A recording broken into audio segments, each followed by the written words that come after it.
have Luther Banks. We got security in the back. Corey's in the middle, and Mike is right there. And these are the top mix engineers in Atlanta. Don't get it twisted. And I think the number one thing that people have a trouble with, like when they go from like a recording session to a mixing session and working with professionals, is what do they actually need to bring for this session to make it successful? It seems like a lot of times people come for a mix session and that session ends up not even happening because they don't have what they actually need. So what do people need to bring? Yeah, I mean, I run into that a lot when most times it's the track outs, what they were talking about before. They come in with a 2-track. They paid, like we have a mechanism here where you can actually get a song mixed with a 2-track. It's not the best option because you just, I can't really get in and dig into the music and blend everything the way that you would want me to and that I'd like to. You go ahead. Scale on it. If a track out is a 10, you can mix it to a 10. You just have a 2-track. Where can you mix it to? It depends on the 2-track. That's what I'm saying. So like the 2-track could be, well, if it's distorted, I'm not going to mix it anyway. You know what I mean? We're going to have to figure something else out. But the blend on that 2-track may not be good enough to fit vocals into it. You know what I mean? There are there's some tricks that I can use, but it's never going to be exactly what it would have been if we had the multi-track. So if you paid for a multi-track mix, then I'm going to say, hey, let's reset this. Let's figure out what we can do. Let's get in contact with the producer. You go home. Let's sort it out, and then come back another day. Because you're paying for quality, so that's what I want to give you. So that's one of the things that I want from you. Yeah. Mm-hmm. Have you ever got a mix where the producer actually, well, the artist showed you the track out, and like I know a lot of times the balance. Mm-hmm. Some of the tracks are not always balanced the right way. Everything's pointing straight up. You guys ever have it to where you have to actually like turn the sound to the left, turn the drum to the right? That's a mixing process. Yeah. Oh yeah. I mean that's actually pretty common. I mean, we actually prefer to have, unless there's certain things like they have some effect where they only want it to be on the right side. We want that printed like that. But for the most part, we want everything to either, if it's a mono sound, we want it to be mono. If it's a stereo sound, we want it to be stereo. But we can, like with drum sets, different engineers will pan like the hi-hats one way and all this and that. So that's all interpreted in the mix. Back is to, you were asking, like, can you mix this as a, like, levels, a scale of this is a 10, this is whatever. The issue with mixing a 2-track, and you can have, like, the best mixed 2-track that a producer did. Like, they kind of know what they want the music to sound like, right? But the issue is they didn't mix anything on that track with an idea of what the vocals were going to be. So there's your problem. So a lot of producers, and even when I mix instrumentals for producers a lot because they wanted to hit harder to sell the beat, right? So when I mix it, I don't think about vocals. I'm not thinking who's going to rap on this, who's going to sing on this. Is it going to be a guy? Is it going to be somebody with a low voice, a high voice, a kid? Who knows, right? So I'm going to make that snare hit hard, right? I'm going to make the kick hit hard. But then when I put vocals on that, I don't want that. I'm not going to want that snare cracking where it's covering up the vocal. Every time that it hits, it ducks down the voice and stuff like that. So the issue is that it's not even where it's a scale of where you can mix a 10 to this or that. Even if the track is mixed really good, you're still kind of limited because now you got to still put the vocals on top of the track. You can't put them in the track. So I have no option to say, okay, well, this instrument is annoying frequency on this instrument is bothering the vocal. So instead of being able to even pan it over to the side to get it out of the way, I can't even do that. So I'm stuck to where the producer puts stuff. And that's not to say the producer's tracks aren't mixed well. They're mixed well for what they're trying to do. They're trying to sell the beat. It's a different idea. So when you're mixing the song for everything with the vocals and everything else added, and even if you overdub, say you're like, oh, I want to add a sound to it, and you add a sound, even you can't get that to fit properly into the mix because it's already kind of stuck with the way the producer did it. And a lot of times the issue I have too with like pre-mixed 2-tracks is that a lot of times producers are mixing them on headphones, right? Maybe they're doing them. They don't have a studio. They're working at home. They can't turn up a 15-inch sub in their apartment. So the bass is always too much. Most of the time the bass is just too much because they overcompensate so they can hear it good in the headphones or on the laptop. And then when you get it in a studio where you actually have 15, 18-inch speakers, it's just way too much bass, and you have to end up tuning EQing the track down some just to try to get things to fit in properly. So that's the biggest issue I think with 2-tracks is not that the track is necessarily mixed wrong. It's just not mixed for what you added as a vocalist. You got a question, man? Sure. In regards to loudness, I feel like a lot of new producers, DJs especially, maybe are limiting their music to where it sounds a lot louder. Like every year, I feel like I hear a song that's exponentially feel like there's like a war for loudness, and people are just going loud and big to grab attention. What dangers do we face in the war of loudness? That is a perfect question to ask mastering, which is next after us. He will love to talk Oh, to yeah. you He- about he- the he loudness probably chomping war, at the bit where it right now. started, and where it is now, and what he fights Yeah. every day. Because really, that's more of when we mix a song, we mix it at a level that allows the mastering engineer to do his part, right? So that is a perfect question to ask him, because what he'll end up getting is a lot of engineers that are like, if they didn't get mixed here and it comes from somewhere else, they're trying to beat the last guy before it even gets to the mastering process, and it really limits to what he's allowed to do. And as far as I'm concerned, yeah, the loudness war is out of control. Because you're exactly right. It's what they're trying to do is make theirs louder to make more attention, as opposed to, hey, maybe I should just write a good track and have a good song that people can sit there and there's dynamics to it. Because I've listened to a couple of albums recently that came out, and I'm like, I can't even make it through 3 or 4 songs. Not even that the songs are bad. They fatigue me just to listen to them. My ears are so tired and so beat down by that same beating that they got on it, like the edge that they put on it or whatever, that I can't even make it through an entire album. And it starts to sound all redundantly the same. Like every song might be different, but by the time they master it the way that they're doing, and everybody's like, oh, make it louder, I want mine louder, I want mine louder, it all just starts to sound like the same clutter throughout the entire album. So that's definitely bring that topic up when you talk to Kenny, because he's coming on after us, and he can give you a lot more information on that. Go ahead, man. As far as mixing and like hearing the dynamic ranges, adding the effects and whatever, what can you do to like train your ears better to like hear the subtle differences? Like as far as you're doing, like, 'cause I know when I was doing compression, like first I was like, I don't hear any difference at all.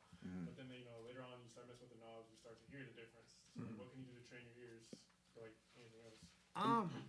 No, you go ahead, bro. Well, I mean, for me personally, when you listen at lower levels, you hear a lot more subtle details. And so, I mean, you ask a lot of mixers, they listen to a lot of things. Whether I'm at home watching TV, it's always dumb low, and that's just out of, you just tend to hear more subtle details. And so, like when you're learning how to use a compressor or this and that, and you're playing with the knobs, that's when you start being able to really pinpoint subtle details, subtle changes, when you constantly train your ears by listening low as opposed to listening loud. It's like everything sounds good loud. Right. It could be a horrible mix, but if you turn it up really loud, it's like, oh man, this is cranking. Yeah. Yeah. Yeah. Anything else you could do to train for subtlety? I mean, just what you were saying, you know what I mean? The actual training part, you know what I mean? So you said at one point you couldn't really tell, but after a while of actually doing it and working with the compressor, you realize what's going on.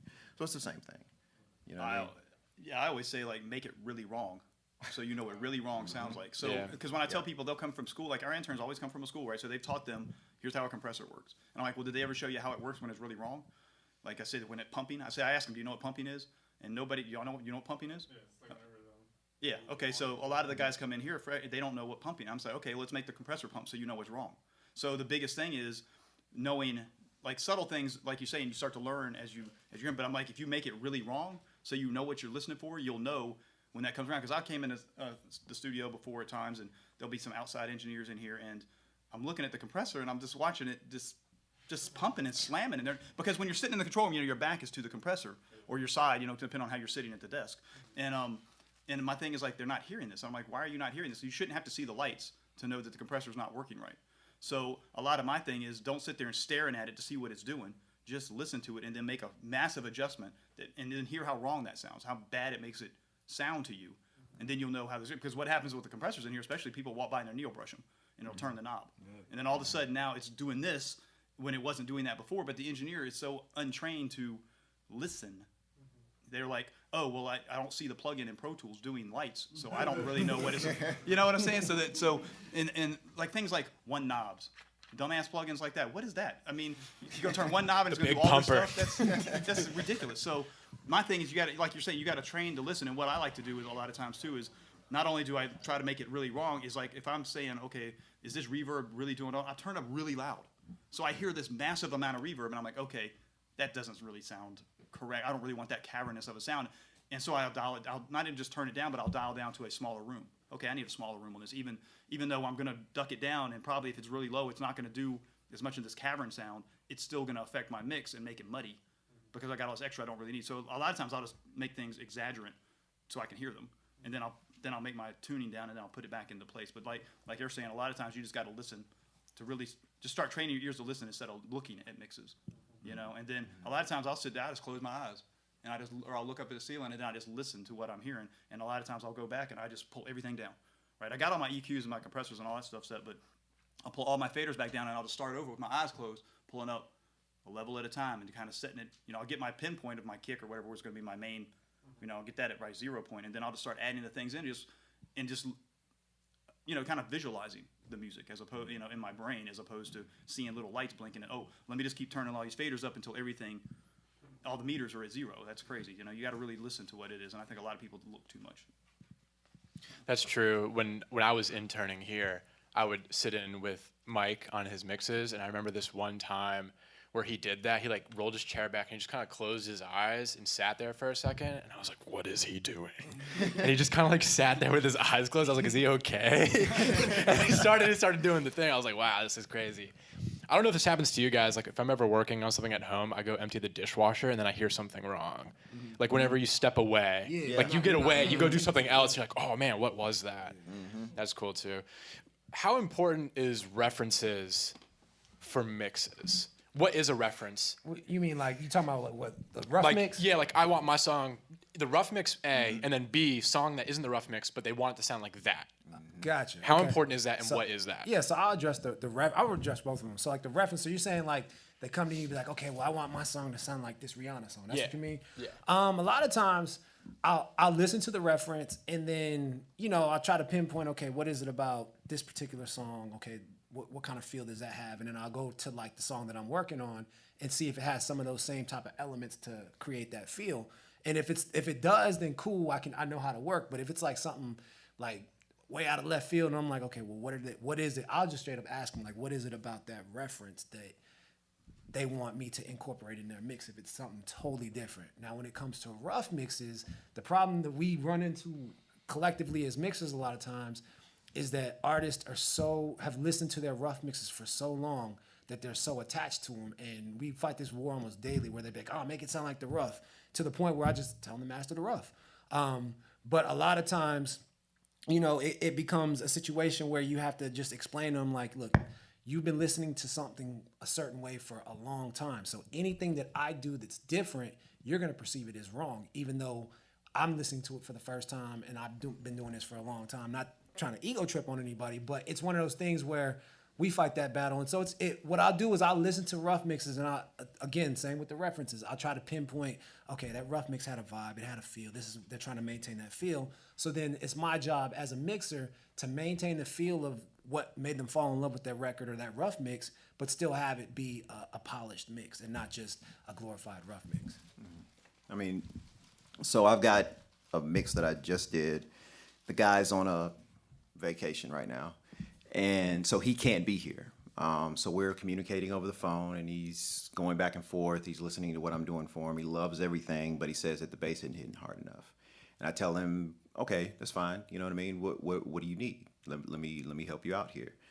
So I said, let me listen. What are you listening to, or what are you comparing it to? He gives me a name of the song. I listen to it, and I say, now you know that what I'm doing is hitting harder than this song.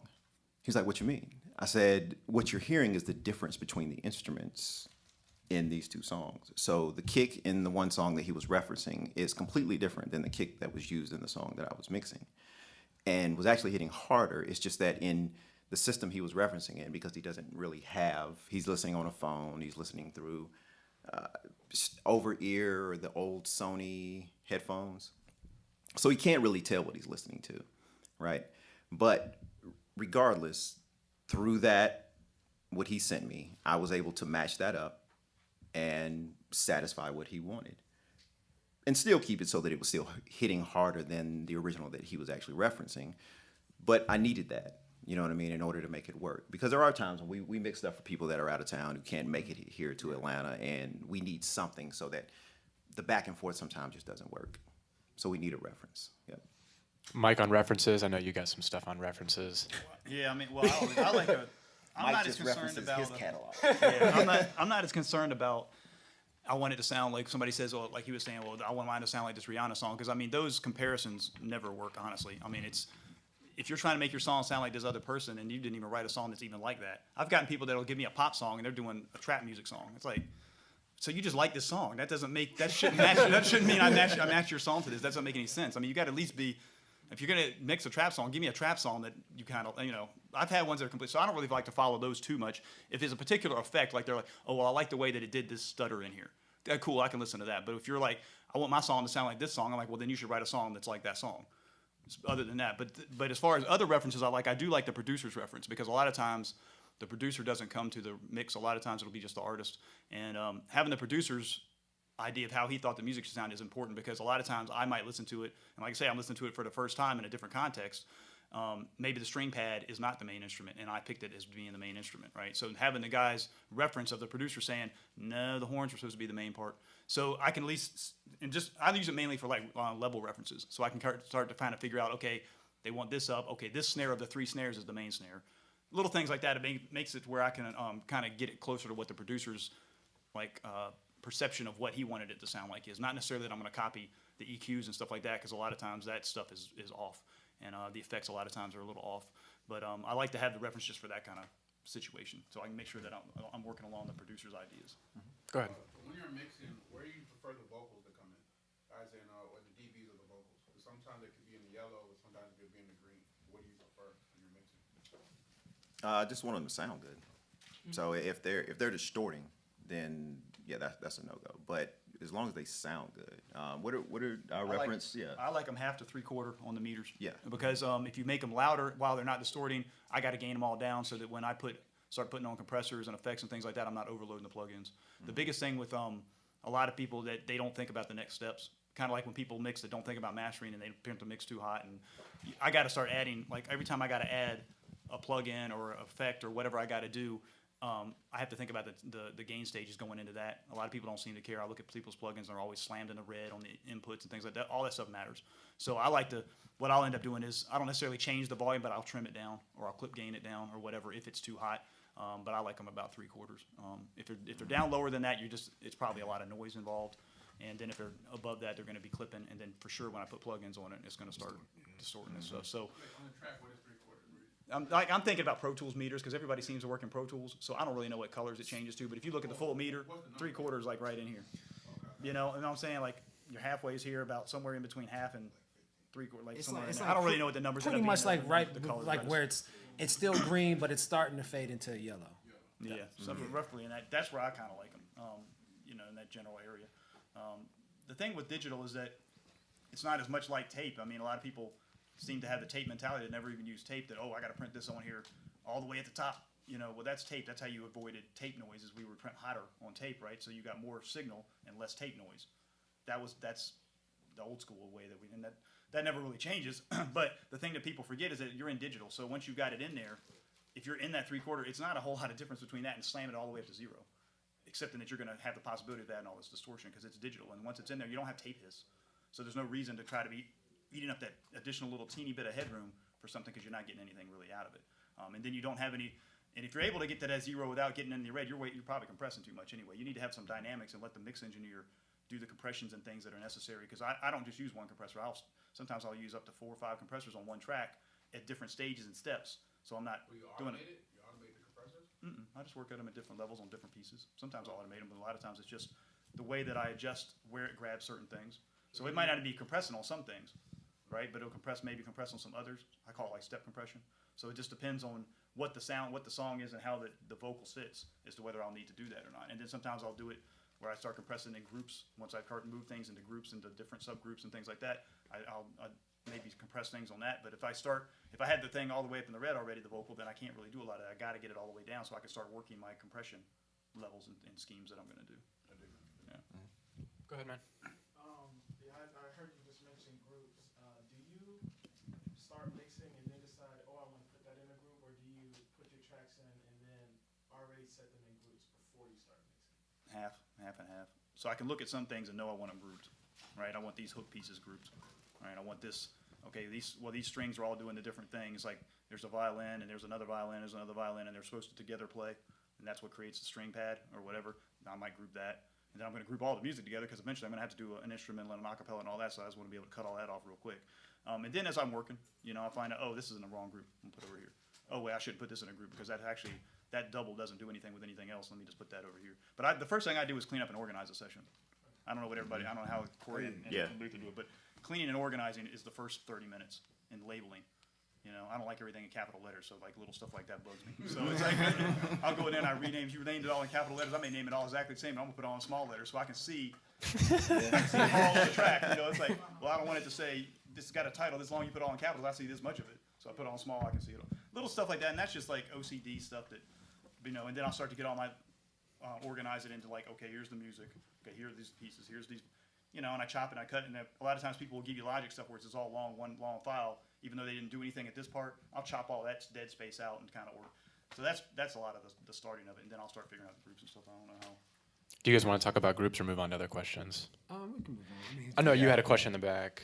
Is there a point where, like the amount of plugins that you use up to like bring quality of the music, or just you know, is there plugin abuse? I mean, it's really like, nah, I can't say there's plugin abuse. When you get to the stage that we're at, like everything is intentional. Every plugin we put on there, we put on for a reason. So it's not like, I've seen a lot of like younger engineers that just, you know, they don't have the knowledge, they don't have the experience, and they'll throw a plugin on just because they saw someone else do it and they don't really know what it does. And then that's plugin abuse, in my opinion. But everything is intentional with what we do. So you might look at a session, if I'm mixing all in the box, 'cause I do both. I mix in the box and I also mix if I have an SSL or a board in front of me, I mix on the board. So if you look at some of my in the box mixes, it's gonna be a whole lot more plugins than if I have the SSL. So it just, and with what we do, everything has a purpose. Yeah. Go ahead, man. Kind of moving away, like, you know, how we're all in the digital stuff now. What would you say is like the most important hardware to have for mixing, like, you know, what makes it, Your converters. what was that? Your converters. Converter? Yeah. I mean, you once you're moving out of the digital realm out to the analog, because we use a head unit here, which is an ADD converter that takes the signal from the board, converts it back in, and we print that back to Pro Tools. And that adds a lot. And even just the converters in your I/O, you know what I mean? So if you're tracking and mixing or producing, and you're actually physically producing something and tracking that into your DAW, then your converters are going to actually affect the sound. Yep. What you got? Hardware Something wise? different than that one, but Nah, I mean, for important. you're talking about if we're just mixing like in the box, or we're like, Well, yeah, because I know like a lot of the hardware, that's what makes the studio environment, you know. yeah. I mean, well, it obviously hardware. If I'm thinking about a studio like this, the acoustics, the way the room is built, that plays a lot into mixing. Obviously, mixing in a tuned room. If I'm talking strictly like functionality, working through mixing. For me, like it's like UAD plugins. It's, you know, it's certain plugins that, you know, we all have our favorites or what we use or whatnot. And it's just a preference thing. Like there's no wrong or right. It's just what, you know, there's 1,000 different ways to do one thing. So a lot of that, me personally, is UAD plugins is what made me feel comfortable being able to go from analog to just being in the box or, you know, back and forth. It's the one thing that I said, okay, this is getting me close to the sound I love in analog. It's not quite all the way there. I still prefer analog sound, but it's close enough that I'm comfortable and confident with it. I mean, hardware, the console. Yeah. I mean, you know, and I mean, I don't know if you're asking if it's something you can buy, but I mean, it's like, to me, that's, I mean, you know, it's like, I know you ain't gonna buy one of those and put it in your house, but that's the most important part of hardware for me, because I don't do in the box. I do on the board. Yeah. And I turn down stuff because there will be too many tracks and I'm not gonna do it in the box. So I'll be like, nah, I'm just not gonna mix this song. You got 100 music tracks in here. This is ridiculous. I'm not doing this. So, you know, if I can't spread it out on the board and do what I want to do, I'm just not willing to really do the song. I'm not that, you know, and that's just my style. You know, other people, they've adapted into working in the box because that's kind of where things have driven them, and I'm just like not really willing to do that. So, I work faster on the board than I do in the box. I mean, I've done in the box mixes and I can. It's not like I can't do them. It's just, even with the plugins and stuff, they're not the same. They don't sound the same. They don't act the same. So the console to me is that and the speakers are the most important pieces in it, because if you can't hear and functionally do what you need to do on the mix, then there's just really no, you know, to me, I'm not going to get where I need to go with it. I don't care what kind of plugins you got and all that stuff. So.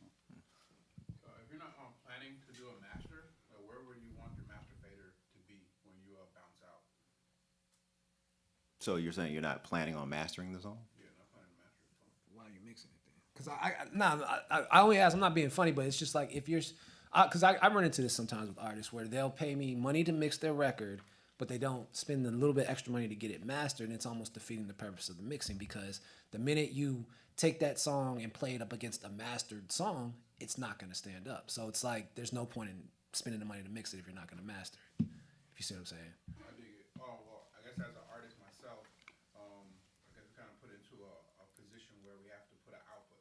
So for me, I have my songs where I do master, you know what I mean, where I put on Spotify and everything like that. Those pretty much the songs that I own. But in order to keep, you know what I'm saying, keep my fan base fed, you know, shoot it to YouTube or to SoundCloud. Gotcha. So I'll just mix it and then go from there. So that's what I'm saying, like, how do I mean, when it comes, when I'm mixing, when I'm going to the master fader, that's where I have the most trouble at because I don't really know where to put the master to keep it as clear and as loud as possible. You would put the master fader as 0, and then you adjust all your other levels to keep all your output exactly where it's supposed to be at the point you want. You don't need to move the master fader. Master fader should never be at anything but 0. It's there to make a fade. Other than that, all it is a subgroup. So it's, I mean, there's really no other point for a master fader. I don't see the, you know, I mean, that's even on a console. I don't move it. It stays at 0. If it's overloading, then I got all these levels wrong over here. Adjust these. So you're not overloading that master fader. If you got to turn it down, you did something wrong over here. You know, if you got to turn it up, you did something wrong over here. All it is just a subgroup that allows you to do a fade on your song. I mean, it really, that's to me, that's all it really is functionally doing. As I'm sure other people might use it for other things, but that's how I use a master fader. And if you're changing your level of your master fader, you're changing your signal to noise ratios, which affects the mix. And if you have to change it, you did something wrong in your mix part that's getting to the master fader. Same thing we were talking about if your levels, the recording levels are too high and they're all up in the red. So that's the first starting point that something's going to be wrong. Swear up and down that you should create a beat with the limiter already on the master track. I'm like, While you're creating it? While you're creating the actual beat? Like you put a limiter on it and you're making the beat? I mean, With the limiter on Same it? thing I told him. Yeah, but anyway. But I was just wanting you guys to clarify. Just clarify the knowledge that I thought I had. So basically, you don't want to do anything with a limiter on it to the very. Really, you don't want the limiter to be in the very end. I mean, the only time I could imagine would be like what he was explaining, like, hey, you're done with your mix, and now you just want to get the level to 0.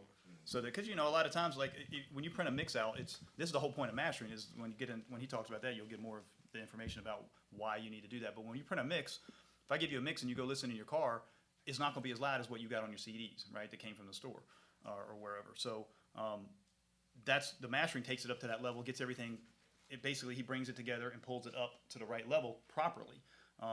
He doesn't just sit there and throw an L2 on it, right? He does a lot of phase alignments and different things. Takes about 3 hours to master a song properly. So that's a lot more to bring it up to it. Now, what we were talking about is, yeah, you want to throw something on because you got to you just kind of want to bring your level up and get it to a 0 point, right? So it'll be a little bit louder for everybody to hear. That's the only point I can see where you put, and that's just a maximizer, which is a kind of a limiting situation. But to put a limiter on something, and that's the bad thing, is I see people do that in recording. I've looked at sessions before and I'm like, well, what is all these plugins? These things are all these compressors on all these vocals are slamming everything. So I take them off and everything's in the red because they tracked with all that crap on there that was bringing the levels down. They didn't even realize every one of their vocals was all distorted and in the red because they've had these limiters on everything while they're recording. Yeah, you don't need to record anything. I mean, when we record here, we go mic pre, compressor, de-esser if you choose, which I do. I always use a de-esser, and then right into the Pro Tools. That's it. And then we're not adding anything in Pro Tools. All my Pro Tools sessions when I'm tracking are empty. There's no plugins except I might have a subgroup of a reverb and a delay just for somebody to have some reference in their headphones. But there's nothing on any of the other tracks or anything like that. And I wouldn't put anything when you're making a beat. That sounds insane to put. Like, how are you going to know like where your levels are and whether anything's blended? Because now you're just crushing everything together. There's no dynamic range. That doesn't even sound musical. To me, that sounds horrible. I wouldn't know. Notice that the reference monitors, like what you were saying, a lot of EQ, a lot of people like using EQs and compressions and things like that. How important is reference monitors? Well, the monitors and the room you're in are extremely important because if you got a terrible room that is just it basically eats up all your bass. Let's say, all right, let's say you got a room which is actually it's the other way around. You got a big square room you're sitting in with no padding or nothing. You're making a beat and the stuff is just bouncing everywhere. So the problem with that is, and especially if you try to mix in that kind of an environment, you can't really hear what's going on in the room and on the actual song itself because the frequencies are bouncing all over the place. So having a properly tuned room is vitally important, along with the monitors, so that you can hear exactly what you're producing. Because it's kind of same kind of thing as I was saying earlier, is that a lot of guys with the production tracks, while the mixes maybe not be terrible, they're half the time doing them on laptops and stuff like that, so they don't even have a proper reference of to be able to hear all the frequencies that are there. And so when you end up getting the track from them, it's got way too much bass because they're adding so much bass to try to get it. And half the time, I think that's honestly how distorted 808 showed up. Is from laptops, and people pitched them so hard that it was all distorted and they couldn't even tell.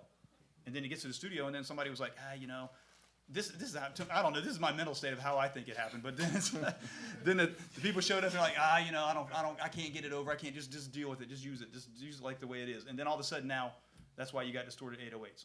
And the same reason is why auto-tune is like, because somebody left it on something, and I don't know how to fix it, just leave it like that. And then it's become something that everybody's like, oh, that's cool, I'll use that.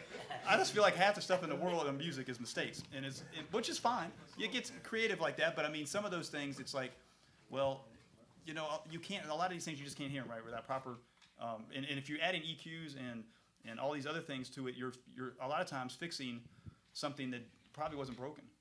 You're putting a Band-Aid over something that never really had an issue. Because you can't hear in the environment. So when I go in, that's why people are like, well, all I want you to do is like, I get this multiple times, is well, all I want you to do is just touch the mix up. It's already kind of where we want it. I'm like, well, I don't do that. I mean, I go to scratch and I start over and do it, and if you want to give me a reference, I can kind of work toward that. But the stuff that you have done outside of here is probably all wrong for what I need to do in a tuned environment where I can actually, hear what I'm doing. And so I'm not going to sit here and go through your 12 plugins to try to figure out what I need to change when I can just probably take all of them off, put one little EQ on there that I need, and pan it over here, and it's done. And it actually sounds the way it's supposed to sound. So that's a lot of the issue that I get from when people are trying to do something in an improper room with improper monitors on. What you guys got on monitors? No, I mean you got to be able to hear it. If you can't hear it, you can't tweak it. That's always what I always we go by, because especially with engineers, because our ears are trained to be able to hear things, and so when, like he was referring to, when you're in a room that's not acoustically right and you're listening for things, you're overcompensating for something that you're not hearing. When in reality, when that translates to the car or somewhere else, then it's like, oh dang, there's too much bass here. But you were in a room that was bass light or bass. You see what I'm saying? So it's crucial. Yeah, same thing. I when I first got here, I was using a pair of Yamahas, small ones. Y'all just make fun of me about my little monitors, but I had to actually get they're cute. I had to get a sub in order to really use them for reference when I was mixing. And eventually, I decided to take those back home and just use the monitors that Mike uses, our Gen X that we have here, and because of that, my mixes have gotten better, and I'm able to hear a lot more. So, very important. And I think too with monitors is that you need to know what your mind, like you use NS10s. Right. I do not. I don't have anything against NS10s. I just don't particularly like the way that they sound when I'm mixing. Right. So I use Gen X. He doesn't like the Gen X because they got more bottom, and he's used to mixing with the more mid range of the NS10s. Right. So it's not necessarily this monitor's bad, that monitor's bad. It's more of know your monitor. Mm-hmm. Right. So when you listen to something, you know how it sounds in your car. Right. And then you put it on. Like I listen to Dr. Dre. Right. Number 4 off of what? Chronic 2000. Yeah. So that's my reference. That's my reference mix Yeah. always. Right. So every time I go into a room and I need to hear what does this room sound like, I use that because I know how the snare sounds, the kick sounds on that particular track. So that's what you need to be able to do is that when you're working in an area that you should be able to, the area you're working in should all sound consistent, right? And you may have to tweak your monitors a little bit, adjust where they sit, adjust like if they got EQ settings on, maybe you need to roll some bass off your monitors, depending on which room they're in. You should have a reference mix that you know. You can't. I mean, if you constantly change your reference mix, it's not a reference mix, right? You have to have the same mix that you take in different places so that you know, oh, okay, this is how it should sound. I need to make some little adjustments in here to make these monitors fit to what the sound's supposed to sound like. And you can, like I say, there's EQs and stuff on the back of like switches and stuff on a lot of speakers that you can adjust. Sometimes you can just move them away. Sometimes you can just add some padding, put some padding behind you, and that'll maybe absorb up some of that stuff that's slapping around, and it'll start to make that record sound like what you're used to. And then you can like, okay, now I can make a good mix in here. So. We have time for maybe one or two. Just a quick question. What's your input on producers that send their beats off to get mixed by engineers as opposed to them doing it themselves? Because I go back and forth with some other producers and they be like, nah, it's a waste of time, it's a waste of money, you can do it yourself. What's your input on that? Or have you seen a producer producer's career actually elevate from doing that? So you mean like you talking about like just the beat, or you talking about like a song was recorded and they're mixing the song, just the beat? It's really these days it's a preference thing because I know producers that don't want to give up their multi-tracks, and so they'll be like, well, I'm gonna mix this how I want it, and I'm gonna send you a 2-track, and you're gonna have to make that 2-track work, and we have to make it work. We just, sometimes me personally, that's not. I wouldn't recommend going that route because, like we talked about earlier, they're mixing their beats without vocals, and so once we get it, we have to fit vocals in it. Then it's a challenge on us, and it's not as. It doesn't come out as good as it could. It doesn't reach its full potential sonically. So it's really a preference thing. Like I said, some producers just don't want anyone to touch their stuff because they don't want to give up 2 tracks. They're afraid, or they don't want to give up the track outs because they're afraid someone's going to steal their sounds or whatnot. So, it's really on them. I wouldn't recommend it because if you're at that point where you're, okay, unless you're a dope mixer like Dr. Dre or like DJ Quick or some of these other producers that are also dope at mixing, I would tend to go with the people that actually mix records to send their beats to. So you saying you will send them to get Yeah, I mean, I would because it's just like everyone has their specialty. It's just like if you have a foot injury, you're not gonna go see a cardiologist. You're gonna go see you see what I'm saying? So it's that type of thing. So my thing is like, okay, the producer, like I said, unless he has expertise in the other thing, just stick to what he knows, and then obviously give him within reason. But that's just my preference. What I would. Yeah. I mean, it's a risk reward type of thing. You know what I'm saying? If you're selling a beat for $50, then you don't want to pay me $250 to mix it. You know what I mean? It just doesn't make sense. But if you're selling tracks to major labels, like you've got placements and major placements, and you're just for some reason things just aren't translating well, then yeah, you might want to do that. Yeah. One last question. Last question back there. In what ways do you guys prepare for different environments? Do you guys do a mix for a live show, a mix for radio, a mix for a movie score? Mhm. Do you do a different mix for each environment? So when we mix the record, and then we print the different versions for that. So here, if it's a hip hop record and there's cursing, then there's going to be 7 passes: main, show, acapella, instrumental, and then the clean version of the first 3, right? And people will choose. You know what I'm saying? Some people don't really want to be up on stage without a crutch, so they will use their main version. But we do a show version that pulls out your lead vocal so you can actually showcase who you are. You know what I mean? And then also to piggyback on that too, a lot of times we'll also, upon request, we'll provide what we call stems, where like sometimes where, if an artist is going on tour and they're going to have a live band playing, sometimes they might want certain stems that we send them of the mix. So it might be like, oh, well, just I need a drum stem and a bass stem and a guitar stem all separate so that they can adjust those levels at the show as they see fit. So but that's all provided upon request. We don't, it's not we're not sitting there printing thousands of stems at every mix. Round of applause for the mix engineers. Thank you. Thank you, guys. Thank you. Round of applause for Kurt and Kenny. So just to jump right into it to save time, we had a good question earlier. Do you want to repeat the question you had about the loudness and stuff? Kenny heard it. You heard it. Do you want to just go in on it? Yeah, who asked that? Right here. Okay, got you. I think it was what, like the Loudness Wars, something like that.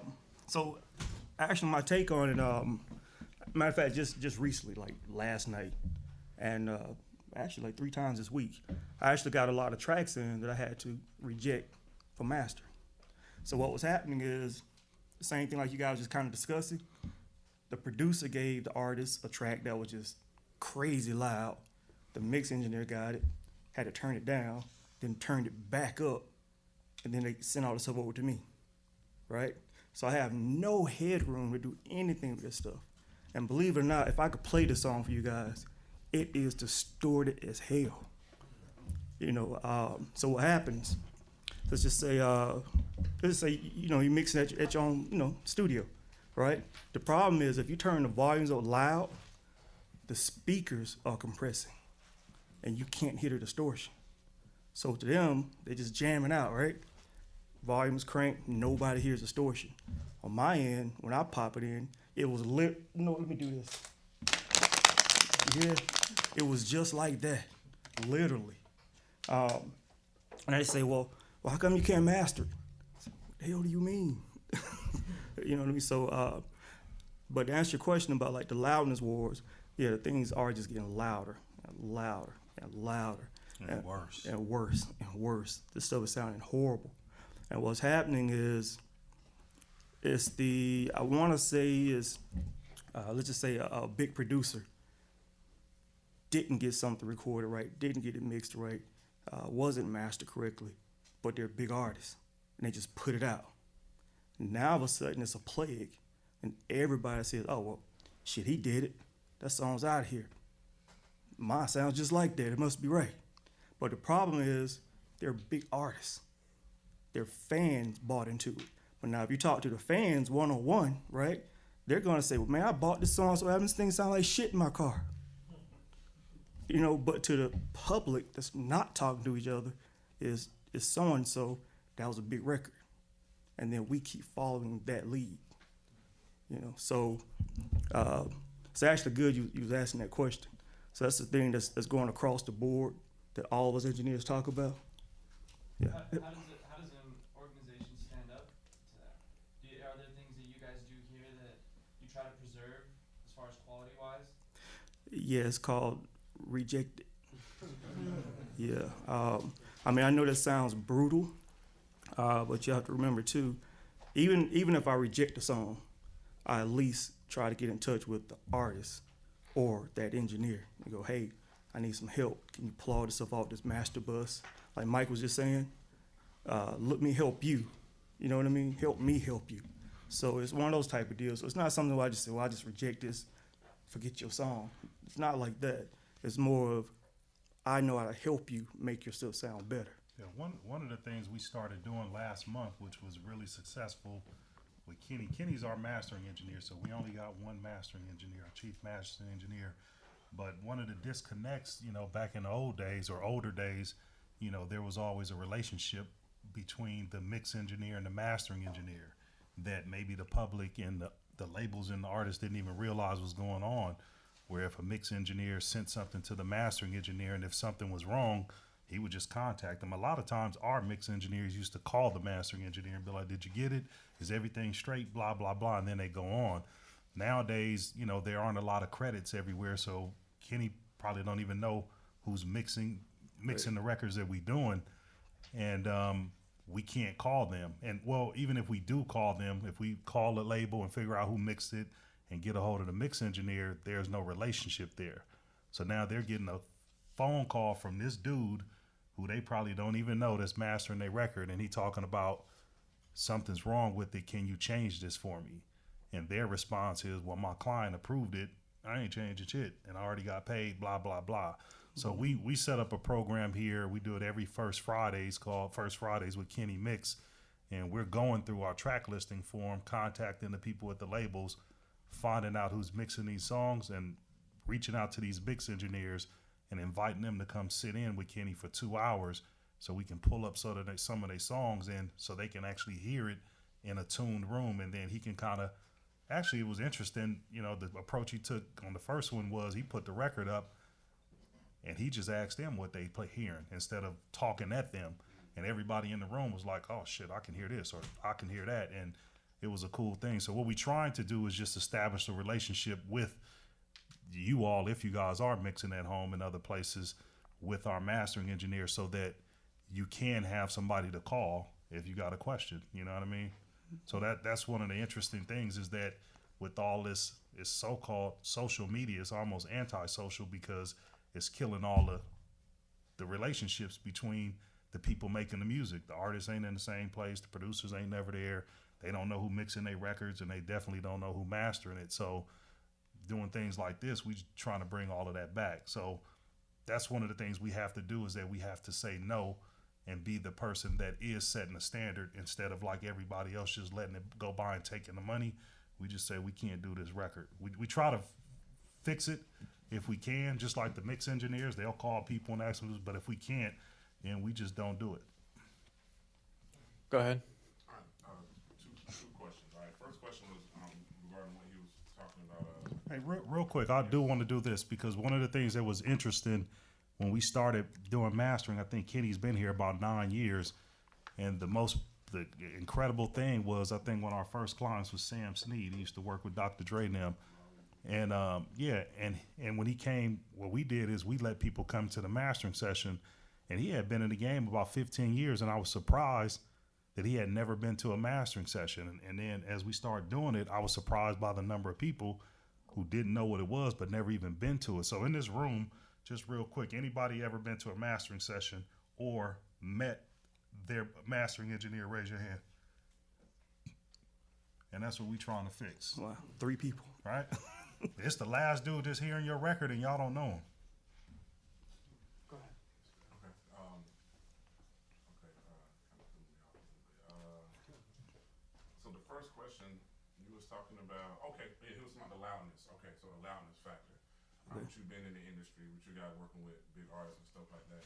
As a producer and as a musician, I don't want to compete with that. You know what I'm saying? Making original tracks from scratch. I don't want to compete with loudness all the time. You know what I'm saying? Because it's just not music. It don't sound good. Right. So as a producer, do you feel that the track that I'm on, just stay true with it because music it's coming back. You know how it goes. Everything comes around, and you know, we can already see the trend kind of going back. Mm-hmm. So I just need to kind of stay where I'm at, or should I just start distorting my 808s like everybody else? Definitely don't do that. It's going to sound brutal, guys, when I say this, but a lot of the problems that we see with a lot of really, really bad sounding stuff is on the urban side. You know what I mean? My other clients, they don't sound like that. That stuff sounds good. You know what I mean? So you just got to remember this. The loudness war thing, that really only is relevant in the clubs. All right, so then let me break that down a little bit like this. The music industry, I mean the whole music industry, doesn't matter whether it's a commercial studio, your home studio, clubs, you know, anything that's related to music, you know what I mean, Guitar Center, whatever, that only makes up 6% of the buying market, 6%. So if you're doing your music specifically only in the goal of saying, I got to turn up at this club, you're marketing to 6%. So we put that into a bigger perspective, right? Let's just say we're at the New Georgia Dome. That means that basically you're only doing your music for the people that's sitting on the damn bench. And my other clients are doing the music for the people all around the whole stadium. You know what I mean? So now with the loudness thing that's going on, believe it or not, at the radio stations, if I take a song, let's say we got a song that's like mad loud. I'm doing this, I'm representing like a waveform out of Pro Tools or whatever, right? So this says like just mad loud. And then you have another one that's mastered. It may be like this loud in comparison, right? But once it hits the radio station, it hits what's called an or band compressor. That or band compressor is going to take the lower file, is already at the right volumes, and it's just going to say, okay, this is correct. But it's going to take this one and turn it down. So now the master sounds big and full, and the loud one sounds squashed and distorted. You know what I mean? So the loudest thing is really only for the clubs. And then you take that a step further. If you're making it for the clubs, there's nothing about a club that says sound quality. Everything's in mono. You go in and everything's loud as hell. You know what I mean? And a lot of times, like sometimes we get kicked back like, yo, my song wasn't hitting as loud as whatever that was at the club. What was the song? It was so-and-so. I go, oh, well, that's cool because I did that. You know what I mean? So now the difference is I've got one artist that had the turned up loud producer did this and everybody squashed it, do my own thing. You had another independent artist that went through the proper steps and everything sounds bigger and fuller. That's my biggest take on the loudness, you know what I mean? It's really unnecessary, but we're kind of like zombies. Gotta do what everybody else is doing. Go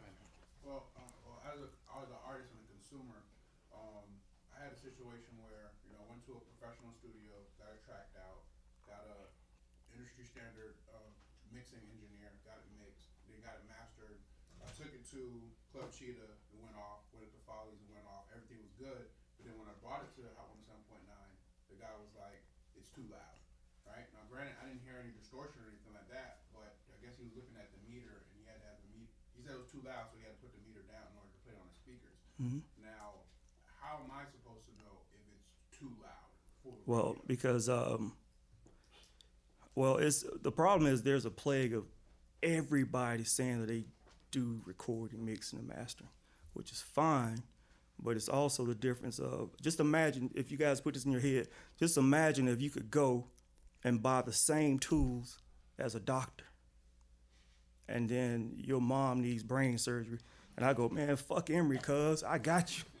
I got the same tools, man. I got this, that. Well, you know how to use it? Nah, I just got them twerk around in there till I got them fix it. You know what I mean? It's the same analogy. So there are a lot of cats, and I record, I mix, I master, whatever. But then the problem is, like Kirk just asked you guys, how many guys have actually been to a mastering session? Right? It was only 3 people. So there's no way, if you've never been with a doctor that did brain surgery, you had the same stuff, how can you say, oh shit, I do brain surgery? You know what I mean? So that's the problem. That's the disconnect. So I get it. There are, a lot of cats say, yo, I record, I mix, I master. But just like you ran into, the radio station is saying, yo, this is not right.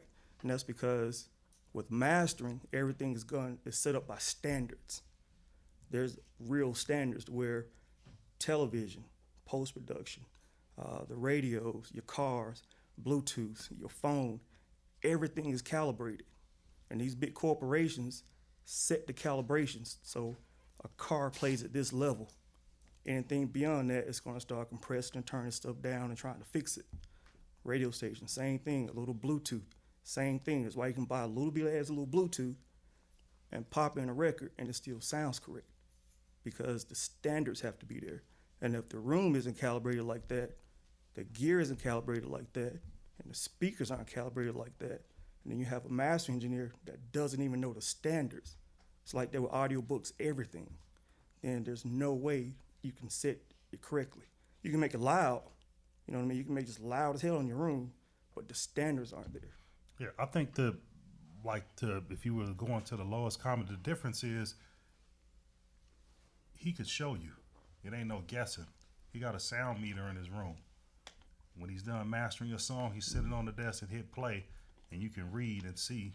You can read up and figure out what the standard is supposed to be. Then he's gonna measure it and make sure that that's what it is. And so, like even some of the other stuff that we got going on here, my biggest thing is to show you, or our biggest thing is to show you. It ain't no hype. So it's kind of like with all the paperwork and the stuff with the monetization. There ain't a situation where we do something and it just went off into a black hole. We literally gonna send you a package with the confirmation so that you know that it's been done. And so, like I keep saying, the biggest thing here is that if you never did your record right all the way through, like if you never had a real producer track it out, if you never went to a real recording session with a professional engineer, and you never had it mixed on the board or whatever they're doing with a reel and mastered, how can you know what's not right?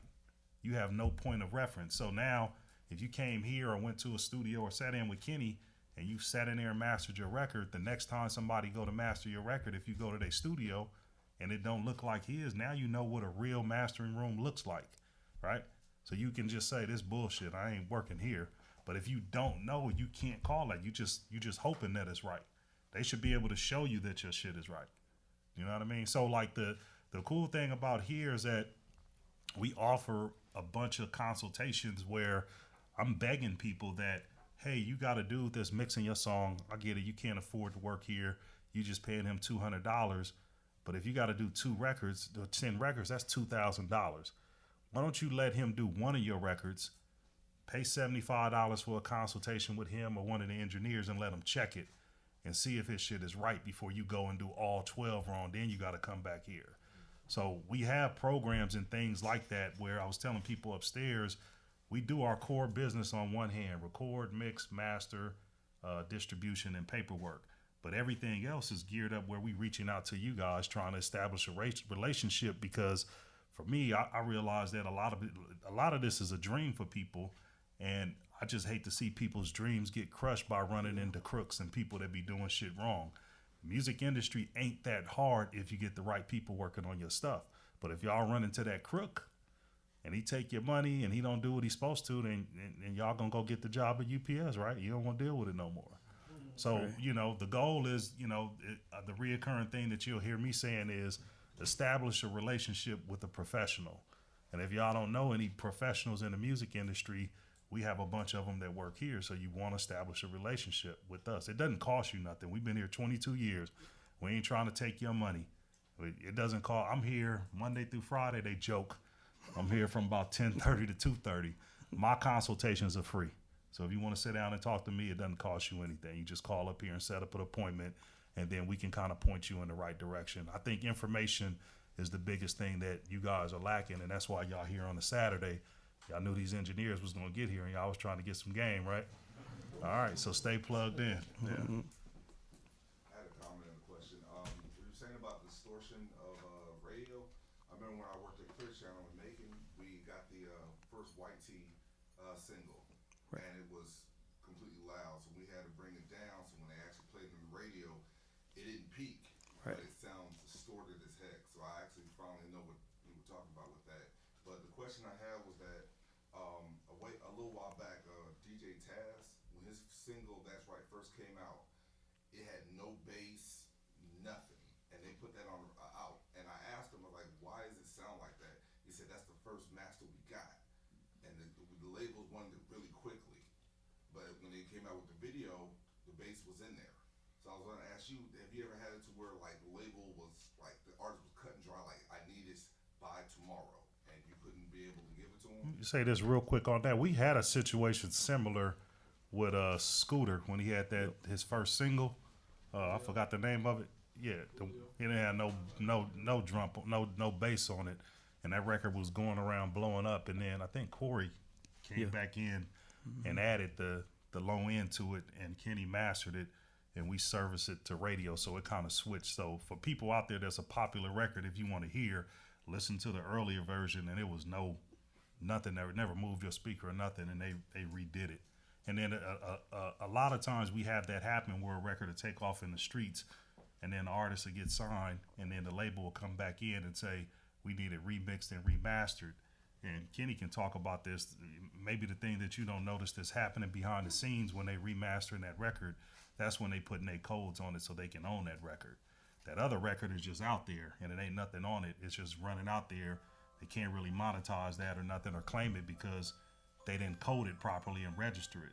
So a lot of times when you hear stuff getting redone, it's twofold, sonically, and then two, they want to put their ownership on there with these ISRCs and UPC codes and register them so that if they start playing everywhere that the label can make it. So sometimes you'll see a label say, hey, we resurfacing this record, don't play the old one. They don't want the old one paid because they ain't making money off of it. So they'll bring it back in and get it redone. Just by a show of hands, how many people know what an ISRC code is? So, Kenny, let's talk about the ISRC code and how to actually make money, how to get paid for your music. Got you. Your ISRC code, believe it or not, guys, that code has been around since tape and vinyl records. If you guys ever looked at, like a vinyl record, how it has a little circle in it, it sits on that spindle. If you look around the edges of it, you'll see it looks like somebody had a little Sharpie knife and cut little alphabets and letters in it. So those are codes that have been in the music industry forever, right? It's International Standard Recording Code. But with that particular code, let me say this first to try to help make some sense. You guys remember when Prince was on the radio, on TV, some years back, and he had cut slave in the side of his hair, shaving it said slave. He said he didn't own the rights to his masters. And I was just having a discussion with a guy last night about the same topic where he thought that owning your masters meant the CD that I gave to him physically and put in his hand. That's not owning your masters. Owning your masters is basically whoever owns that code owns that master. right? So with that ISRC code, that code is actually embedded into the metadata of your song. So it's embedded in your song, right? And then once it's embedded, then that code is actually registered back to your company, right? So now, when that song gets on the radio, whether it's streamed online or so forth, you guys start seeing that residual money show up. Without that, you don't see it show up. So no code, no money. No code, and then, no money. and then the thing you got to realize is that it's I always say it's two different arenas. It's people just doing stuff bootleg and people doing it for real. So if your song is just on some bootleg station, maybe you don't get anything. But if it make it to Turner, the code is structured so that they can figure out who owns it. So the way it's set up is that the first three digits of the code is the country. So now they can figure out where is this artist from, what country is he from, and then the next two records are the year that it was. No, the next three codes belong to you. So that's the only thing on it that belongs. So if it's a PWR, then they can go to say, oh, this PWR belongs to this label Patchwerk. So now they know they're in the United States and it's this country. Then the next digits are the year that the song was created, that it was attached to it. So they can be like, oh, this was made in 1998. And then the last digit is for the owner, where you catalog what song that is. So they can just literally say, hey, I got this code, and you can figure out what the record is. So, it's important. It's like we always just tell people, it's like a social security number for your song. And if you're going out there working for somebody that's hustling and you're not getting taxes paid out, it's not a benefit for you later on in life. You're not going to get social security. You're not going to get employment. You're going to get everything you get up front. It's the same thing with your song. If you don't code it, you might can sell it and get something right away, but the residuals, the back end money ain't never going to come to you. And they just got like the black box where they act like they can't figure out who this money belongs to. Right. They just put it all in there. The list is probably about 300 pages of people that they owe money to that they act like they can't find. So if one letter in your name is wrong and they got $5,000 for you, shit, I can't find Kitty Mix because he got 2 X's and mine say 1. And that's because the artist submitted it wrong and they just got billions of dollars sitting in the box that they acting like they can't find us because the stuff ain't taken care of. So I code my song. Cool. I get it from Kenny. What else do I need to do though? Real quick, Luke, the thing I think too that people are getting to see is like my analogy is like when you go to the grocery store and you see those gift cards sitting in the front, right? Me, I used to be like, I'm gonna steal them, right? but if you steal them, they don't have no value, right? Because you don't register them. So getting the code is the first thing, but if he embeds the code and then you don't register it, say with a company like Nielsen, now you just got a dumb number. It's not in a database, so it doesn't mean anything. So a lot of people keep thinking that just because they got the code, they straight. But if you don't register it, it's not tied to a database, so it doesn't mean anything. So getting it is one thing, embedding them into the metadata is the next, and then the next thing is actually registering them so that if it jumps off, like that's how you chart on the Billboard charts and stuff because you registered. Right. If you don't have your stuff in the system and you sell 1 million copies, it doesn't mean anything. Right, and you're actually invisible to the labels. So I see a lot of times, like kind of what Kurt is saying, I see a lot of times where somebody say, well, I did my own songs, I'm recording, mix, master myself, I've been selling out and got my stuff working everywhere, social media, the whole shebang, right? You have a lot of numbers out there, but until that stuff is monetized and registered, you're invisible to a label. You can go to Sony today and go, yo, I got 50 million followers, I got this, I got that, I'm sold out, or whatever. They're gonna pop on the computer and go, I don't see you. We don't care about all your trucks that you sold or whatever you did. We don't see you. And so that's what is really, really important. That is the music industry. And then you have to be registered through a PRO as well, right? Before anything, or can you where does the money come from? I got the code, metadata, registered. Now where does the money come like from? you said, the pro or the sound is a sound exchange? Sound exchange. So basically the performance rights organizations, they've been around forever, and anything performed publicly, they collect money for you. So all these clubs and restaurants and grocery stores and stadiums that play music, they pay a fee for that. And you get a part of that based on how many times your song is played. Maybe, I don't know, but I'm thinking their technology wasn't up to date to monetize all of the digital radio stations like satellite and internet, and that's where Sound Exchange came in. They filled the gap, and they collect money from those stations. So the traditional ones, and you know, the weird thing about it, yeah, you can be registered with the PRO, but as an independent artist, what's the chances of your song being on V103? Right? It may happen on the digital stuff first. So that Sound Exchange is where a lot of people getting their money first, because you can get on a satellite station, internet radio station, or do some streaming. So the PROs are big, and that's cool, but they doing public performance rights. You gonna probably start making money off the internet or streaming or digital stuff first. So you want to do So does the like Sound so Exchange. is Spotify, Sound Exchange, YouTube? That's all Sound Yeah, Exchange. that's digital. Okay. Yep. And you would just make an account on that or something. Yeah, we offer that service too. But yeah, we would set you up with an account, give you a username and password, and then every time you create a record, you want to put it in the system. You just never know what's gonna pop off. And Get the IRC code. I think TuneCore issues it out, but that's official enough, or you can go. There's a site, usisrc.org, and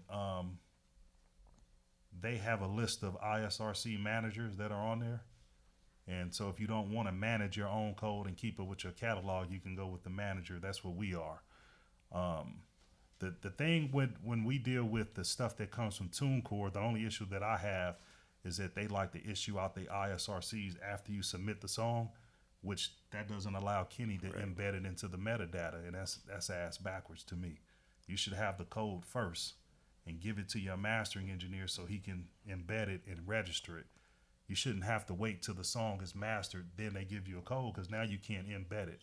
And when Kenny masters the song, he's going to give you a physical CD that has codes in it, so when you get it duplicated, your codes follow it. He's also going to send you a WAV file and an MP3 that have your codes on it that people can't erase. So we always tell people, don't take the CD, put it in iTunes or something and rip it, because now you just deleted all the codes. Right. Use the digital ones that Kenny got you, because they're going to sound better and they have the codes embedded in it. But if you get the code afterwards, it can't never get embedded into your song, right? Right. So the mastering engineer has to put the code into the song? Yep. Yeah, so it's weird enough. It's on one of my sleeves. Yeah, it says Chief Master Engineer. There's only 2 of us in the whole state of Georgia, and what that basically means is that I'm one of the guys that can officially make the labels their money. So in other words, we're damn near like a Sony here. It's just that we don't sign artists, but we know how to get you out there like that. Because I also have I don't have artists myself, but I have some friend clients, whatever, that we've been working with, and some of them are in the millions, and they're unsigned. Literally making millions, unsigned. Some of them not in the clubs, not on the radio stations, not on World Star, any of that. But they have huge pockets, and it's because they did the business side correctly. You know what I mean? So that's mad important. And just like how Kurt said, I had this issue last night to where a guy had his songs, that I finished mastering, whatever, hits me, says, "Yo, Kenny, I took the radio station and said it doesn't sound right. This is horrible, da da da." Just whatever. I was like, "Dude, well, bring it here. What do you have? Because I don't see why this song sounds bad, right?" But I get the song. Come to find out, is because he took what I had, put into his computer, and whatever it went through his computer had EQs and all, what other stuff on it, changed everything, and it erased the codes. So I told him, I said, if that radio station had accepted that CD and you don't have codes on it, and to legally play anything on the radio station, it has to have codes. So if you don't have the codes, where the codes gonna come from? Just take a wild guess. You know what I mean? Put my own code on there and collect. Right. Any of you guys all have YouTube pages? Okay, cool. Great way to make money. Yeah. And those videos, as Kenny say, they get coded as well. And That's how they block it. That's how if you put well, it's 2 things that you got to realize. What I have to explain to clients about the YouTube is that when we say we can monetize your YouTube and your SoundCloud page, is that you too can monetize your YouTube page, but you only gonna get paid when people come to your channel. But if WorldStar jack your video and put it on your channel, if you don't know how to put a claim on it, you're not going to get paid from it. So the difference is we partner with a company that monetizes anything. So with stuff taken down, that was the old model, and you can still use it. That if I put up a Jay-Z record on my page and get 3 million hits, they have the technology where he can put a claim on it and make money off of my page. Or he can say, I don't want it. I want everybody to come to title. So if anybody posts my stuff, take it down. Nowadays, most people let you put it up. So you may have a video that you did, you ain't getting no money from YouTube, and you keep seeing commercials on it. Well, it's probably because you got a Nike logo or a Tupac record playing in the background, and they went in and put a claim on your page, and they making money off of you. So you can be doing the same thing. So when you're shooting your videos, for all these producers and artists, you want to make sure the thumbprint that people really can collect on is the music. So you want to put your music in the background, and if you register it and get all the codes and stuff properly, then if anybody else reposts it and stuff like that, then you can be making money off of them. Yeah. What's that company that you were saying that you team up with? It's called StreamCut. StreamCut? Yep. Does it apply to Instagram too? No, nope. They ain't figured out the Instagram stuff. So, Yeah. so can I bring a mastered record to you and you embed it with the IRC code? That's illegal. It's illegal. I mean, it is my mastered records. Illegal. Yeah, Kenny don't embed songs that he doesn't master. Right. So you would, like, if that happened to us, the instructions, like if you called up there and say, hey, I got this song mastered at Blue Record Studios and I need to get codes on it, then we would point you back to your mastering engineer. But 6 out of 10 times, your mastering engineer can't do it because he ain't real. It ain't for real. So you really, It's really too cheap. well, I'm just saying that if that's a service that they offer, and they should be able to do it. So if we had a client that didn't get codes and he came back and was like, hey, I mastered this song, a year ago, and now I want to put codes on it, and it would go to Kenny, he would pull it up, he has the tools to embed it, and then we would do it. So that's a service that your mastering engineer should do it. And if your mastering engineer can't do that, then that ought to be an indicator that you may not want to get the next record mastered there. Right. Okay, So can I bring the file that he mixed to you and you remaster it and put the codes in it? Right. Yes. Yeah. So what's happening is, I just like to try to break it down a little bit, why that's actually a super illegal thing. It's sort of like the analogy that, Kurt and I go rob a bank, but I'm just a driver. And then he hops in my car. I'm going down too, right? So what happens legally, especially as a chief master engineer, legally, let's say some big producer produced this record, right? You didn't pay him, but now we got codes on it, and you're making money. I just helped you rob the bank. So in some instances, you got some artists making millions of dollars. So if I just helped you take millions from the label or somebody else, or thousands from this producer, dude, I just helped you rob the bank. So legally, the contracts I'm in as a chief master engineer, I'm doing fed time under the jail. You know what I mean? And then the thing too, I think y'all got to realize that I always tell people around here, we don't cheat. So we don't y'all met our staff assistants, you met our tracking engineers or whatever. And like I always tell people when they ask for advice on doing their studio and they trying to cut corners, I be like, I'm the wrong person because I don't know how to cheat. So just because it can be done doesn't mean we gonna do it. You can go to somebody else that say they're a mastering engineer, they'll probably do it. But here, it just ain't worth the risk to be cutting corners. So like for us, even in the studio, we get people that have these crack plugins and stuff like that. We pay for all our plugins. It ain't worth the risk to be putting something illegally on our system and stuff like that. So there's ways around it, and you may see people doing it, but it doesn't make it right. It's like, always people be like, hey, I got a barcode that I used it on something else. Can I use it on this? Can you do it? Yeah. If you want them to scan your code, you can go take the barcode off of this water and put it on your song. And every time somebody buy your song, essentially gonna get the credit for it. It doesn't make it right. So it could be done, but it doesn't make it right. And I think that one of the issues that people have is that it kind of costs money to do stuff right. And then they be looking like, man, I did this record and it didn't work. But when that one record do work and you didn't do it right, you're gonna be looking at your ass like, damn, I should have just spent this extra $150 and do this shit right, because now you can't catch that record. So you don't know which one is gonna be, so you kind of gotta play the odds and do them all right. You know what I mean? We have time for like 1 or 2 more questions. producer, do you think we should get the codes before we, like, basically, should we go through someone like you in the very end, like, before we try to shop? It doesn't matter. You can get the codes. It's just more so, like I always say, the only thing we doing is everything that we do for admin, we tell you what we doing. And you can do it yourself. We probably marked it up about 35%. So you can do it on your own. We're going to give you the cheat codes. The thing that we do is, even with the studio, is just we provide customer service. So now we're going to manage that code. We're going to keep track of it. Basically, you got somebody to cuss out if something go wrong. You do it on your own, you know, that's on you. You really got to keep track of it. Of this particular codes goes with this song, and I did it in this year and stuff like that. So even with our digital distribution, people keep asking what's the difference.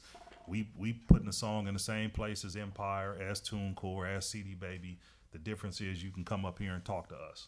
So everything that we do, it may be other people offering, but we think the thing that makes us stand apart are our people and the commitment to customer service, where y'all can come here and have a relationship with us. All that hype shit is hype. Like, you know what I mean? We ain't about to do all that hype stuff. We just gonna do the work. So if you want the work done, then, you know, you can come here and get it done. And if you're going somewhere that's good, then that's great. We support them too. If you come in here with that bullshit, somebody gonna tell you. You know what I mean? It ain't no hate or nothing like that, but we just gonna say it's easier just to tell the truth and keep it moving. And so it's like, man, if y'all trying to do music and you really want to do it, give yourself an opportunity to be successful. Work with a professional that's all that they do. None of these engineers got any other jobs, man. They sit up here and dream about music all goddamn day. You know what I mean? They ain't working at the post office and coming over here afterwards tired. This is what they do for a living. They professionals. And that's what we always try to draw the line between what's professional and not. If it's a professional, then they do it full time. That's all that they do. If they doing something else, then it's probably a hobby. So you want to make sure you guys are working with professionals. Yeah. Then let me say just one little bit thing too about the codes. Something to think about. I'm not even gonna name a company names or whatever, but sometimes you can do a record, send it to a company, and then they say, yeah, we'll provide you with the code or whatever, right? So just, you guys just do a little bit of homework, you know what I mean? A little bit of studying on it, you know what I mean? So in other words, in the United States, the whole United States, if your ISRC code doesn't start with QM, US, or QZ, that ain't a United States code. It's somebody else's code. You know what I mean? And then also, your video code is supposed to match your song code. So if you have your song code, then you go say, well, now I need a video code. And that video code looks totally ass opposite of that, the other, your music code, then that's also another red flag, because they have to match. It has to say, I'm the video that belongs to this song that's registered back to his company. Yeah, and the other red flag too is just think of the structure. The first 2 letters is the country code. The next 3 letters are who the code belongs to. And the next one is your indicator, is the year. Because we had somebody send us some codes for a whole album last year, and they had like 2007. It was like country code, they code, and then 7. And I called them on it. I'm like, man, what the hell is this? He's like, I bought like 1,000 codes. I said, man, somebody looking for this record, they gonna think this record that was done in 2016 was done in 2007. You need to change that shit. It's wrong. You can do it, but it's wrong. Like, okay, we're a manager. Like, I called the ISRC and asked them. I mean, I already knew the rules, but it's wrong. And it's just shit in the background that's fucking y'all up later on in life that you don't know about. It's like, man, just do the shit the right way. These people paying you their money, do it right. So just when your indicator is, just think about it. 1, 2, 3, 4, 5. The next 2 letters should match the year that you're doing the song. So if you're buying codes from somebody else, a second or third party, and that number ain't the year that it is, you already know that it's wrong. Yeah. You can't use your homeboy code. Well, your homeboy get paid. Yeah. I mean, I'm just saying that because I get that a lot. You know what I mean? Yeah. One last question, and then we'll break for, everyone's going to be sticking around, you guys, until 1 o'clock. So the guys are in there. So there's going to be like a little networking thing. We're not going to kick you out when this is done. So let's have one last question. Yeah. I really do appreciate the fact that your guys' values are concrete creating a relationship with a professional. This applies to both of you. Is there a professional that you would care to share with us that impacted your career in a positive way that brought you here? Gotcha. You want me to go? Yeah, on my end, it's actually several of them. Well, notably, my teacher, of course. It's one of the type of deals where you never forget where you came from. You know what I mean? My teacher was Larry Anthony, and also Leslie Brathwaite, also Ray C, Bruce Swedeen. I mean, it's just a lot of them, you know. But it's just stuff like that to where, on my end, I've always liked engineers that just always talked about sound quality. Not the hype engineers like, yo, man, turn this shit up. Not that engineer. That's the one I just block out of my mental, you know. But now when it comes to sound quality, I'm assuming that's why you guys are all here, you know, because it gets to a point to where people like you guys wouldn't show up here unless it was something that, hey, you may need help with something, or maybe you just want to network. You know, I don't know what the case is, but it's usually because I'm doing these songs and I want and I need them to sound correct. You know, but yeah, so I do have a lot of, you know, good influences. And then also, even all our engineers here, I love these guys. Like, even like when you guys are not here and we're just all talking together, that's all we talk about. How this stuff sounds, what can we do to make it better. And I think, like even on my Instagram one time I had posted some mixes that Mike Wilson had done. And I was just, the reason I posted it because I was just talking to another group of people about sound quality and how the room should sound and that type of deal. And I just noticed, just like consistently, every time I hit play on one of his mixes, the blends on them are freaking perfect. It don't even look real. It's just like, I'm like, damn, man, this looks like something that I draw, you know. So it's things like that. I don't know. I guess, did I answer your question right? Yeah, you made it clear what you value in your work. Right. And I was more asking the people that influenced you, what made them special, and how did they help you like become the person you are? Got you. What made them special to me is that it goes back to, like I was just saying, it was always about sound quality, you know, because you got to remember, I come from an era to where sometimes when we're doing mixes, it would take from 1 to 2 days to do a mix. You know, remember like Michael Jackson did like, I think Beat It 99 times off of reels of tape. You know what I mean? And that's also the era where, like nowadays, everything is like we call it the microwave industry. Fast, fast, fast, fast, fast. So a lot of times you even have artists that just go in the booth and just come up with it. Every artist can't do that. The ones that can, they stand out and they can do that. But then when everybody just tries to follow that, you know, sometimes you need a writer. Sometimes you need to sit back and try to get things right. Stoff is a good artist like that. That dude can go in the booth and you just go, damn, dude. You know what I mean? But everybody can't do that. So I think sometimes the industry needs to slow down a little bit. You know, come up with the right songs. Collab with some people. If you have a producer that's pushing you into a corner, and you're like, yo, my song could be good, but everything's smashed, dude. Give me the track outs. If you can't have that relationship, maybe you need to move on to somebody that's trying to help you. Your friends try to help you. People that don't really give a damn about you, they don't try to help you. And that's why we're all here. Like a lot of us engineers, I just walked out the studio. I didn't get home till like 6 something in the morning and, you know, rolled over and fell out of bed and just got back up, you know. But I get it because we're here to try to help you guys. Like, help me help you, you know. And that's just an honest statement, you know. That's just how we are. That's all I think about, sound. You know, sometimes I lay down thinking about a damn compressor. That's crazy. So my background is I'm fat now, but I was a DB in my other life about 80 pounds ago. But so I had a scholarship to go to Michigan State and played in the Big Ten. So a lot of my besides my parents and stuff, but my stuff came a lot from coaching and playing sports. And in sports, What I took from it is just no excuses. We had no excuses not to be at practice. It didn't matter if you had a fever, if you were sick, if you tore your knee, if your girlfriend broke up with you. There was no excuses not to be at work and not to be there at a certain time. My coach was in college was George Perlis, and his one of his biggest things was if you 5 minutes early, you 10 minutes late, and that was one rule. But the other rule was if he beat you there, you was late. So it didn't matter, like if your ass was 15 minutes early. If he got there before you, you was getting cussed out.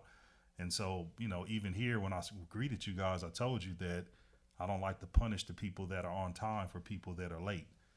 The people, I think one of the biggest impact that had on me on, you know, and basically us, like Perlis used to always say, the team takes on the personality of the head coach. And although it's two of us that own the place, I feel like I'm the head coach. I've been here forever. And my thing is getting good people first. And so all the people that you met and all the people that you work here, the common thing is that they're good people and they care about music. And with those good people on a team, and we all decide if we working in one direction, I think we can be great. And the biggest impact that had on me is when we first started is that I went to, and I've never told I still ain't told nobody who this person is, and I'm not gonna tell y'all, but I went to another studio to just find out how much they charged, how do they book time, how do they pay the engineers, just to get information. And the lady shut me down, wouldn't tell me anything. And from that point, I never really went to another studio. I never go on their website. I don't look at nothing that they do. I just focus on us. And I always remember, I told myself that, you know, they the big studio now, but if we ever get to the point where we the biggest and people are looking at us, then I'm going to share the information. I always felt like that Atlanta could be better with more than one good studio. So I wanted to try to make all the studios great. So a lot of different studios that are here, they came after us. They came and toured this place. They sat down with me. I told them who built what, where we got this from. I shared the session reports and stuff like that. And this is just an extension of that. All of those programs is just, we just trying to share the information. As a business owner, and when I was managing the studio, I felt like it was easier to deal with you guys when y'all knew what the hell y'all was talking about. It's easier to book a studio session when y'all know what to ask for. It was getting so bad that the first 30 minutes was just explaining to somebody what a 2-track was. And so they start off down here below the ground. If we can get you guys up to here, we can do better. So my stuff is from a sports background, and then being told no, and then not being threatened by sharing information. Right. You know what I mean? Because y'all gonna tell the truth. And it's the last thing I'll say, Luke, is that we've been here since '95, and we've been doing stuff like this since we started. It's weird for me to see other people try to do this. Now they act like they want to teach y'all. Now they act like they want to listen to your record and give you a critique of it, when before you had to pay them just to take your phone call. Y'all ain't stupid. Y'all know the real, right? Y'all know who really been doing it. You can go back and look at all them videos, and we've been consistent since day one. So the craziest part for me is just to watch all these people that act like they care about you, and y'all know it ain't real. When you get in there, you know if they care about you, if they bullshitting or not. And so it's just fun to come here on a Saturday and see a sold out room from people that are seeking information, and they know they're getting the real. That other shit ain't real. We real over here. Everybody you meet over here. Round of applause, please. Thank you, guys. Thank you.